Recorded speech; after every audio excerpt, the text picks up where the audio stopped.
Hello dear student, myself Ashish Singh. Dear student, in this video lecture I am going to tell you about the reflection of light by a spherical mirror. बच्चों, आज की इस video lecture में मैं आपको reflection of light by A spherical mirror इसके बारे में मैं आपको बताऊंगा। यह रे ऑप्टिक्स का सेकंड लेक्चर है। इस वीडियो लेक्चर में हम सबसे पहले समझेंगे कि किसी स्फेरिकल मिरर के द्वारा लाइट रेज का रिफ्लेक्शन किस तरीके से होता है। सबसे पहले यहाँ पे आप एज्यूम करिए कि this is a plane mirror, here is a plane mirror and यहाँ पे एक प्लेन मिरर आपके सामने है। एज्यूम कर लीजिए M1 M2। यहाँ पे कोई लाइट रेज इस प्लेन मिरर के पॉइंट O पर इंसिडेंट हो रही है। सपोज के लिए AO लाइट रेज है और ये इस मिरर के पॉइंट O पर इंसिडेंट कर रही है। तो इस रेज को जो ये आकर के इस मिरर के पॉइंट O पर इंसिडेंट कर रही है, इस रे को बोलेंगे हम इंसिडेंट रे। कौन से रे बोलेंगे? इंसिडेंट रे बोलेंगे। और ये जिस पॉइंट पर आकर के इंसिडेंट हो रही है, इस पॉइंट को हम क्या बोलेंगे? इंसिडेंट पॉइंट बोलेंगे। कौन सी पॉइंट बोलेंगे? इंसिडेंट पॉइंट बोलेंगे। और उसके बाद इस प्लेन मिरर के पॉइंटों पर इंसिडेंट होने के बाद ये लाइट रेज कोसी मीडियम में क्या होती है? वापस लौट जाती है। मतलब इस सेम मीडियम में रिफ्लेक्ट होकर के वापस लौट जाती है। और यहाँ पे हम इसको कोसी रेज से इंडिकेट कर दे रहे हैं। तो इस रेज को हम बोलेंगे रिफ्लेक्टिव रेज। कौन से बोलेंगे? रिफ्लेक्टिव रेज बोलेंगे। Reflective rays. तो यहाँ पे जो रे आई इंसिडेंट रे AO, ये इस प्लेन मिरर के पॉइंट O पर इंसिडेंट हुई, जिस पॉइंट को हमने इंसिडेंट पॉइंट बोला, और वो रे इस मिरर पर इंसिडेंट होने के बाद रिफ्लेक्ट होकर के उसी मीडियम में उसी डायरेक्शन में क्या हुई? चली गई। अगर हम इस इंसिडेंट पॉइंट पर एक परपेंडिकुलर ड्रा करें N1 और N2, ये हमारा जो परपेंडिकुलर है ये 90 डिग्री के एंगल पर इस प्लेन मिरर पर खींचा गया है। तो यहाँ पे देखेंगे कि इस परपेंडिकुलर को हम बेसिकली इस परपेंडिकुलर का एक हम नेम दे देते हैं। इस परपेंडिकुलर को हम बोलते हैं नॉर्मल। इसको क्या बोला जाता है? नॉर्मल बोला जाता है। ये जो परपेंडिकुलर है ये हमारा क्या है? नॉर्मल है।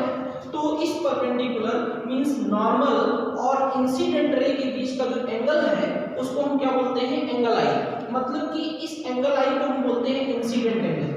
और यहाँ पे आप देखिए जो रिफ्लेक्टिव रे और इस नॉर्मल के बीच का जो एंगल है इसको हम क्या बोलते हैं? एंगल R बोलते हैं। तो जो हमने क्लास 10th में ऑलरेडी पढ़ा था कि what is the reflection. Reflection means हम कह सकते हैं the bouncing back of light on a smooth surface is called the reflection. The bouncing back of light on a smooth surface is called the reflection.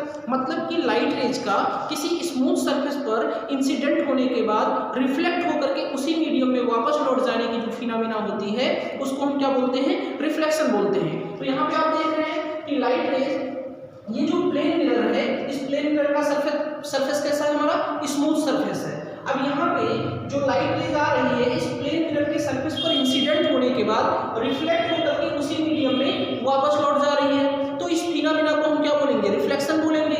यहाँ पे आप देख रहे हैं कि जहाँ पे इंसिडेंट रे इस प्लेन मिरर पर इंसिडेंट हो रही थी, उस पॉइंट को हम कौन से पॉइंट बोलते हैं? इंसिडेंट पॉइंट बोलते हैं। इसी इंसिडेंट पॉइंट पर अगर हम 90 डिग्री के एंगल पर एक नॉर्मल ड्रा करें तो उस नॉर्मल को हम एक परपेंडिकुलर ड्रा करें तो उस परपेंडिकुलर को हम क्या बोलते हैं?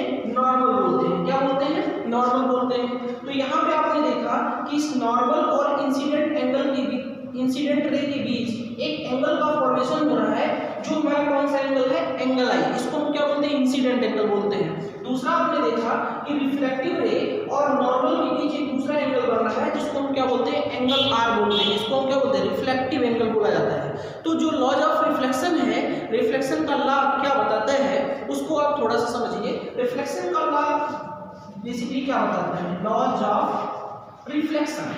रिफ्लेक्शन का जो लॉ है ये हमको क्या बताता है? तो इसमें बेसिकली 2 लॉज हैं। पहला हमारा क्या है? फर्स्ट लॉ हमको क्या बताता है? फर्स्ट लॉ हमको बताता है कि जो हमारी इंसिडेंट रे है और जो रिफ्लेक्टिव रे है और जो नॉर्मल है ये तीनों एक ही प्लेन पर होते हैं। एक बार फिर से सुनिए सभी लोग, जो इंसिडेंट रे है और जो रिफ्लेक्टिव रे है और ये जो नॉर्मल है ये तीनों एक ही प्लेन पर होते हैं। ये पहला लॉ है रिफ्लेक्शन का। इंसिडेंट रे, रिफ्लेक्टिव रे और नॉर्मल तीनों एक ही प्लेन पर होते हैं। और दूसरा जो लॉ है वो ये है, एंगल आई हमेशा एंगल R की क्या होता है? इक्वल होता है। एंगल आई हमेशा एंगल आर के क्या होता है, इक्वल होता है।